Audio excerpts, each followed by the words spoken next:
I believe that it's important for the first gen experiences to be more known because historically speaking, we all come from different backgrounds, and that probably isn't really communicated as well in the media and in our everyday life. So it's important that we have a better understanding of the challenges and of the struggles that students from the first gen background experience, because not all of us have the advantages that those who have been here for a far much longer time that they get to experience.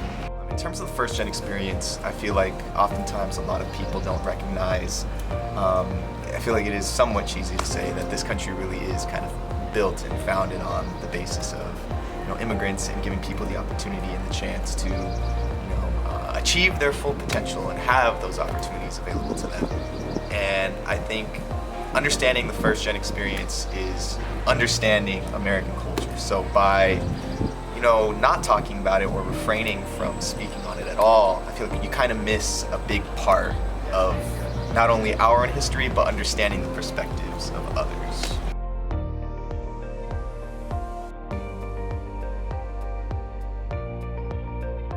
I think that the main challenge that many first-generation students face is that they don't have anyone to talk to about it, especially a mentor or an older sibling, or especially their parents, who many times they can see as their mentor.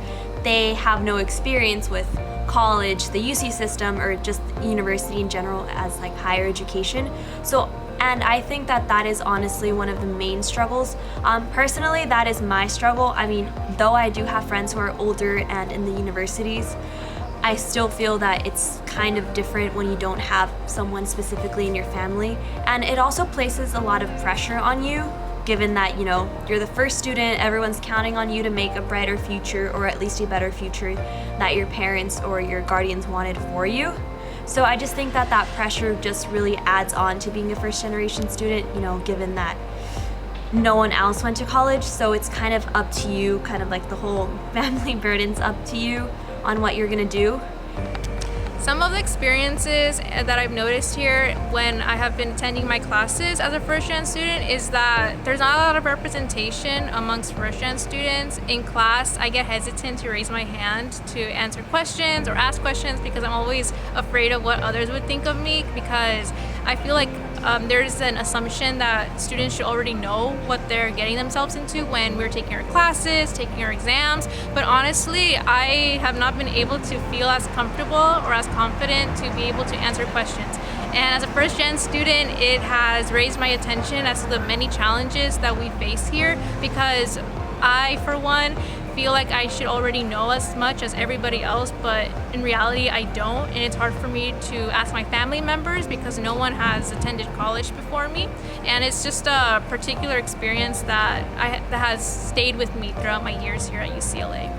A lot of us didn't necessarily have what other people had growing up. So while you may think, things like textbooks or parking here on campus, while it may seem like a very small expense, to a lot of people in a lot of ways that can really impact a student and their learning and can add further stress and things like that. So whether it be like taking up another job on campus, I think just recognizing those challenges and those, sort of experiences that are around and do exist within people is really important in the next step in sort of overcoming them.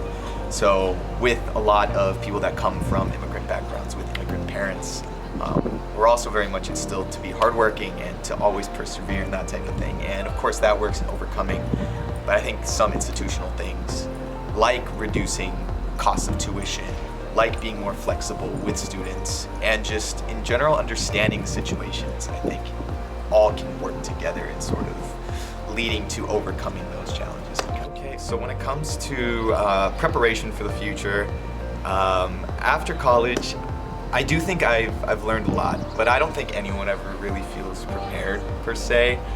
In my specific case, I've since lost both of my parents, so I feel like that has very much instilled in me a sense to always work hard and always try to succeed. And while I feel prepared for it emotionally, the future is sort of uncertain. I'm not entirely sure what exactly is going to happen. I'm not entirely sure yet of what I'm going to do. I have a few options kind of available to me, which I'm very fortunate to have and very grateful for. But I guess just overall in terms of preparation, I think I'm always ready to put my all into something. And I think going to college kind of also instills that in people. It's kind of an incentive, right? Like you go to learn, you go to get your degree, and you go to do your next step in life. So I think I do feel prepared in that sense, but I'm also kind of worried just in general, just because you go to school for 16 years of your life and then you're done type.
I think that honestly, our justice system is completely unfair, and personally, for Latin American immigrants, I always feel that we have such a large population here, and I feel that the gratitude that is shown towards them is honestly not the biggest, given that they're the ones who pick our tomatoes, pick our watermelons. Everything that we have on our plates is basically because they picked it.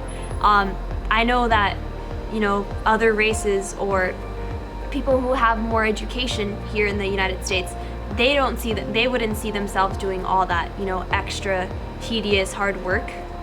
And I just think that in terms of the immigration policies, I don't think it's fair, just because I do know that many people are deported even though they don't have a felony or any criminal records and they've just lived here for a long time, but illegally, and I just don't think that is fair. I find that the immigration policies should be changed here in the United States, because I've noticed that over the years, a lot of the policies tend to attack and target immigrants in stereotypical ways. For instance, immigrants are seen as economic threats, as criminal threats. They're portrayed as criminals in the laws, and I find that to be completely inaccurate as to how immigrants are actually contributing to the U.S. economy. And as a result, I find that the immigration policy should be changed in a way where more immigrants can be legalized citizens, rather than restricting the number and trying to cut back on the number of immigrants who can be here in the United States. I'm a first-generation student whose parents immigrated from Mexico, and in my community, the majority of the residents there speak English, with hardly not that many speaking Spanish. And so with that experience, I faced that tremendous language barrier, and I had a hard time being able to adapt to the American system because it involves the majority, if not everyone, speaking English. And I thought that reminds me of what it's like to be an immigrant, because one is assumed to already be able to adapt and being able to fit in with Americans who all speak English, and being able to follow the rules that perhaps different across countries. And so I just noticed that the first generation student, we have particular unique experiences that is different from those who have been here for longer periods of time. I think that California is the top agricultural producing state in the United States, and 70% of the workers in agriculture are undocumented immigrants. 70%, which I think is absolutely ridiculous and absolutely ironic with the climate that we're in today, how everyone is always talking about how shaming immigrants for wanting a better life, yet we still are okay with employing their labor and doing all that stuff, because literally without immigrants we would not be where we are right now. I feel like that's just fact. And I think providing a clear pathway to becoming a citizen in the United States is necessary. I think it's something we don't have. I think the system needs reformation. I think, I have an aunt that has been here for getting to 30 years now, and she has not been able to, get her residency. I'm not even talking citizenship, her residency. She's the last one to do so in my family, and she still just can't. She's been trying for the last 30 years, and in a lot of cases, the list that you kind of have to get on to then come to the United States, it takes decades, it takes years to come, and people don't have that time to wait for something like that.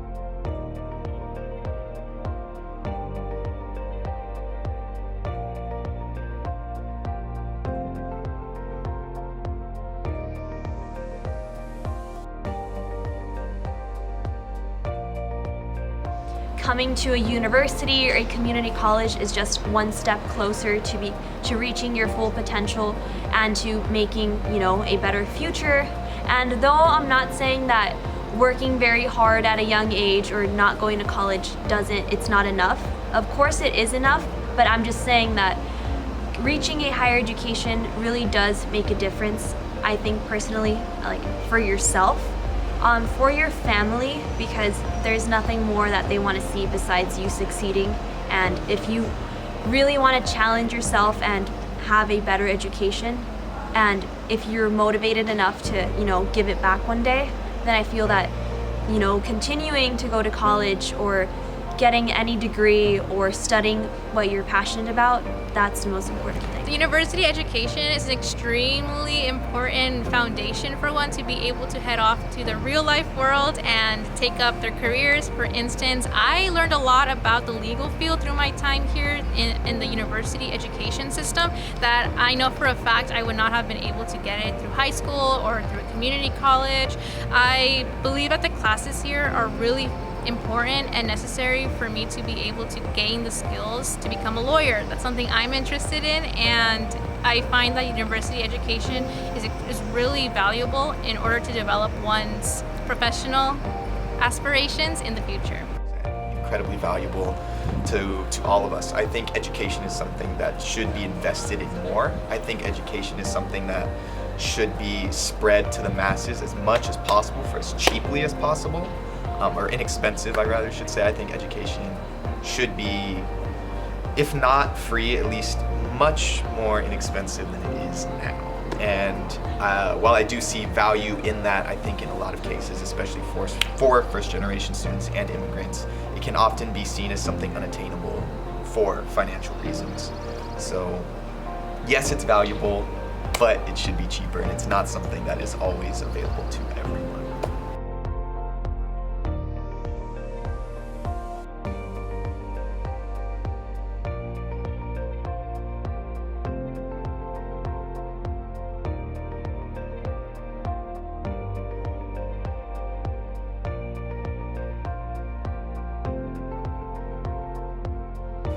In the cases where students' grades are slipping, I advise that they should both reach out to their professors and also reach out to other students in the class, because I found through my personal experience that speaking directly to the professor and asking the questions is really helpful in being able to clarify the situation and the concepts that are being covered.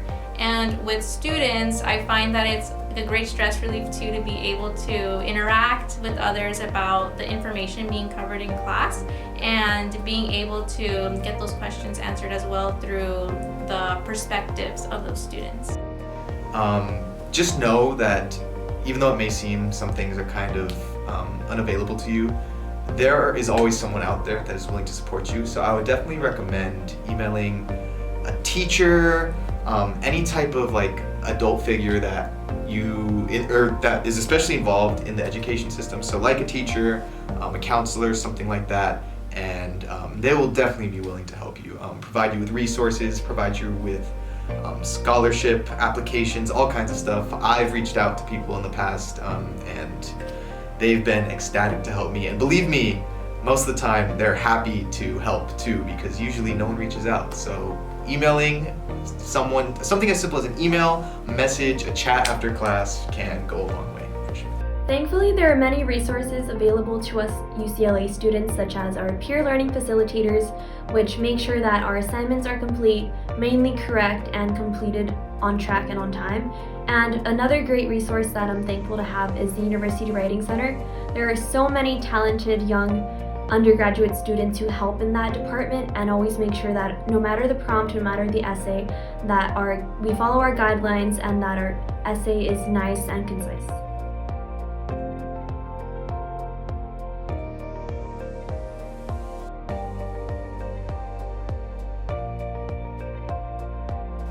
So for students who are trying to find their community, I recommend first reflecting on what your passions or hobbies are, as well as your interests. For me, I really like journalism and I really like public speaking, so I was searching for club organizations that would cover those interests of mine, such as the Daily Bruin and Cup Tours. Those two organizations have formed a foundation for me to be able to find my community here. Just what I would say in regards to making new friends on campus, or if you are struggling with making friends, is just put yourself out there. I know it can oftentimes seem a bit difficult to do so in a campus of, like UCLA, which is over 30,000 students. But with the negatives that come with not having that sort of tight-knit community, also come the benefits of having so many different communities and organizations on campus to be a part of. And I guarantee that there is something for everyone out there. You just gotta look. So, especially like my first year, I kind of didn't really do that much, which I regret.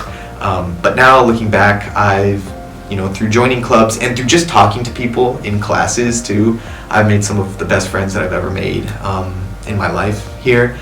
So with clubs too, like in my specific case, I'm part of the Mixed Student Union here on campus and Cup Tours, and specifically with Mixed Student Union, it is a student union for mixed race people who identify as multiracial, all that kind of stuff. And before coming here, I didn't even know something like that existed. And it wasn't until I kind of put some thought into what I wanted to join and did some research that I found that it did exist, and I joined. Since then, I have made lifelong friends, and I would never have even known about it had I not actually gone out of my way to look for it. And the same can be said for Cup Tours, which is a tour organization here on campus that gives tours to kindergarten through 8th graders. And I personally have no plans to join any type of educational job or career path in the future, but Cup Tours has been one of the most gratifying experiences I've ever had, met some of the coolest people I've ever met, and that's all from something that I didn't even know I wanted to do. So just don't be afraid to put yourself out there, do your own research, and try new things too, because you never know what you may find that you enjoy, that you don't know about yet, and the amount of people that you haven't met yet that are in those organizations. So don't just do it for friends too, just do it for yourself and your own personal growth as a person. Personally, since I struggled on making friends my first quarter, I think that genuinely just taking the initiative and commenting on someone's performance in the class, and then with the follow-up question, oh, do you live, so-and-so on the campus? And then eventually that leads up to, would you like to walk together? And honestly, that's just how a conversation starts forming. But many times when you're too afraid to take that initiative, just remember that nothing bad can ever come from it. And, if they choose not to respond, then just know that, it's not you. You can just try again with someone else, and eventually someone who matches your same energy will do that as well.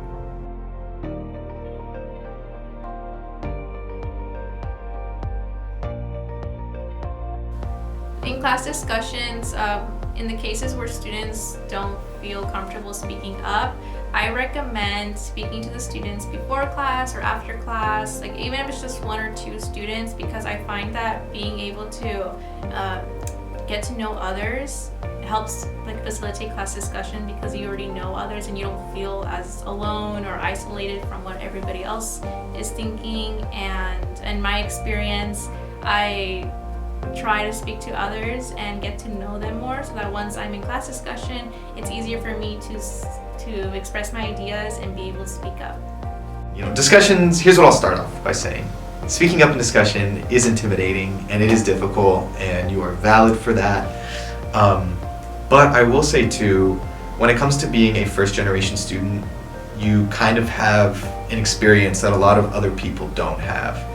And in a lot of these, discussions, maybe not as much for more objective-based ones in terms of like sciences or math, but me being a political science major, I found that being in the social sciences, people want to hear different experiences and they want to hear from you. So definitely don't be afraid to speak up, because likely in a case there's someone out there too that didn't want to speak up or has a specific experience that maybe you inspired them to share, or that the fact that you sharing your experience also kind of breeds more understanding in new people. So I think it's really important to do so, not just for yourself, but for others, and kind of, I guess, hopefully making the world a better place, not to sound cheesy, but just inspiring new ideas and showing that other experiences do exist to other people. But objectively too, with more like, for example, STEM-based discussions, as I mentioned earlier, don't be afraid to do it, because it's not also just for everyone else. It's not to like get a grade. You speaking up will be for you, and it will not only help you in terms of public speaking and gaining that confidence as a person, but oftentimes like talking out loud and having those collaborative discussions in your discussion section, I feel like really does help with your learning. So in the end, it really is only to benefit you. And I would say just know that no one's judging you, and that everyone is likely very much has the same feelings or is in the same place as you. I just think that many students need to realize that nothing bad can ever come from raising their hand, or especially just speaking up if they have a concern, because you're a first year and you're not the only one who is going to have only that question. Many other students are going to have similar questions, if not the same struggles as you. So they can also look up to you if you're the one that is standing up for yourself. And you need to also know that you are as good and as smart as everyone else. And if you have any concern, you shouldn't hesitate, because this is also your school, and you should know that everyone's here to support you and the other students.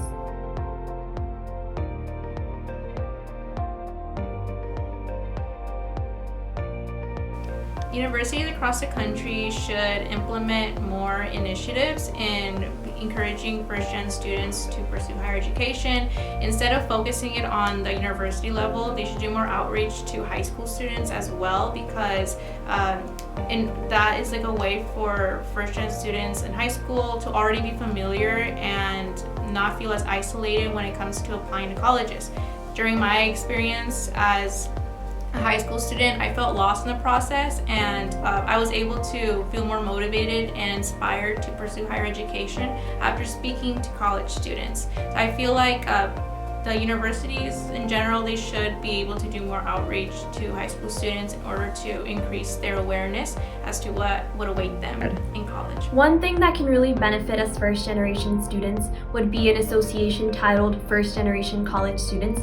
That way we are all welcome to join and actually receive the benefits and be more aware of the resources that are available to us. At least from my experiences in public school, I've seen that it's less about actively wanting to teach someone and have them learn and expand their own critical thinking process, but rather the education system kind of teaches you how to get a good grade. It teaches you how to cheat the system, which I think is ridiculous. The amount of teachers that I've had that actively kind of punish you for doing things in a different way that wasn't necessarily intended, I think is wrong. I think, like, if, for example, with English, I remember, like, whenever we would read a book or something and a teacher would ask, oh, what did the author mean by this? I think that's such a loaded question, because although the author may have something in mind when it comes to a specific thing that they're writing, with such an abstract thing like a novel or a poem or something along those lines, I think what's really more important is what the audience or the person reading it gets from that. I think, like, who am I to say that you're wrong for gaining something from something that maybe someone else didn't gain? So I think that can be applied to across the board for education in general. Of course, there are objective subjects like, math and science, and there are things that are how they are, and those will not change. But just, we gotta teach people to be confident in themselves and expand their own creativity, and I think that's something that needs to change.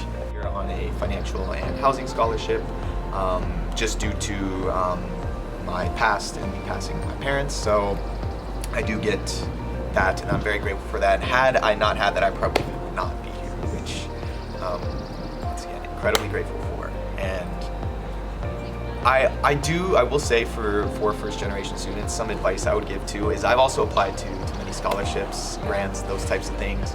And I just want you to know that there are people out there who do care about you, and there are ways to get money for college, and a lot of people do want you to go to college, and it is important, and I really do think you should look into that. Research is incredibly important, because although it may seem like a lot of people in this world do tend to hate on immigrants, especially now, 2023, I just know you have support behind you, and you can do it, and there are ways to get there.